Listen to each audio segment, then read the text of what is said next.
Hey guys, what's up? In this super short tutorial, I'm going to teach you how you can select and delete all emails at once in your inbox on Microsoft Outlook. So let us get started right away. Head over to Outlook, log into your account, head over to your inbox or to any other folder you'd like. But for demonstration purposes, we're going here to my inbox and then select the focus category here. So currently there's only one email, as you can see in my inbox, but it's actually pretty simple, guys. If you have multiple emails in the given folder, category, or in your inbox, all you need to do, guys, is click on that icon here. You see that one, select. That is going to open or display that checkbox to the right. So what you want to do is simply select it to select all emails in the given inbox folder or category.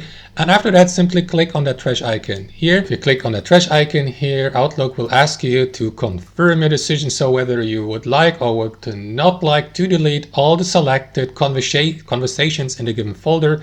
Remember though, guys, that deleting folders as well as emails from your inbox doesn't remove them permanently from your inbox, because they will be placed in the deleted items folder here to the left. So you will first need to empty that folder to that spam folder or deleted items folder to get rid of these emails once and for all and for good. So that's basically it, guys. Thanks for watching. Have a wonderful day.